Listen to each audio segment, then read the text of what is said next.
Hi everyone, happy Monday. Hope you're all doing well during these strange times and with the lockdown and whatnot. I know some of you are probably enjoying just being alone and quiet and having different schedules. Some of you may be going crazy. It may be really hard for you. I hope not, but I expect that's the case for some of you. We did verse 2 last time of Psalm 31. We'll just do verse 3 and possibly verse 4. Verse 3, Hate Eli Ozneka, Mehera Hatzileni, Heyi li Letzur Maoz, Levet Metsudot Lehoshieni, Ki Sal'i u Metsudati Ata, u Lema'an Shemeka, Tan Acheni Uten Nahaleni.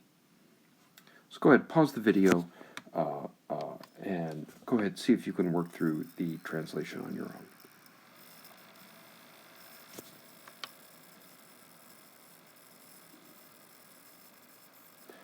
Okay, first line here, Hate. If you read the Psalms a lot, this will be familiar with you. It's Nata, which means to turn or extend. The nun has assimilated to the tate. You have a hey out front and an a vowel, I value. That tells you it's a hiphil imperative. It can't be imperfect because no imperfects begin with a hey. Let me expand this a little bit. It can't be a perfect because that would be with a hirik, not an a vowel. So it's a hiphil imperative. So cause to turn or turn. Eli, to me, your ozen, your ear.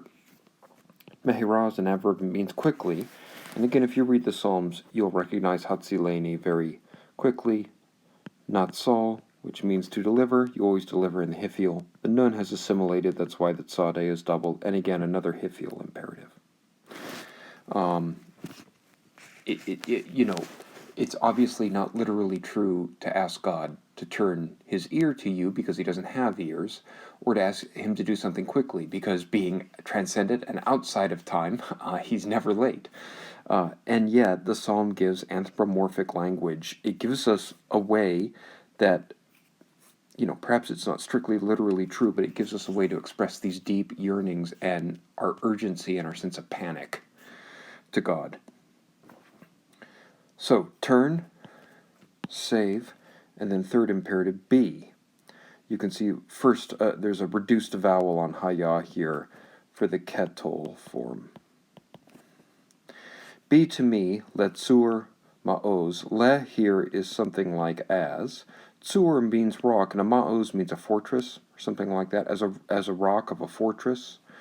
Parallel clause, as a bait of Metsudot. Metsudot, fortress, storehouse, strong castle, strong tower, something like that. You notice it's plural here. I'm pretty sure that's for the abstract in the Hebrew. I don't know. I'm having a hard time right now coming up with a good translation of a house, a fortress. I don't know, but obviously a strong, safe place. And then lehoshieni, the verb is yasha. In the hiphil, the yod reverts back to a vav, and you have the long I vowel in the middle of the verb with a 1cs suffix, so for the purpose. So be that strong tower, that strong fortress to save me. It's interesting, the geographical metaphor for God. It makes a kind of innate sense when we're safe in the building, and that language is used for God, because it makes sense to us at a deep, sort of primal level. So the request, be, the purpose, in order to save me, and then the reason, ki, sal'i metsudati. Salah is a rock, and a metsudot, same word there, a fortress. My rock and my fortress you are. Ulama'an shemeka, for the sake of your name, and then two more jussives here. Now, oh boy, guys, I hope I'm getting this right. As I remember, the root here is nacha, and the final hey has not been written. It's a hiphil, because it's a 2ms imperfect and you have a vowel, I vowel. And nahal means to lead or guide. This is a PL because you have a vocal shava, a vowel. There's virtual doubling in the hey. So for the sake of your name, for a reason higher than myself, for the sake of your reputation as a perfect Savior and good shepherd, lead me and guide me. sure that this speaks to you in different ways, whatever your situation is right now. It's appropriate in many situations.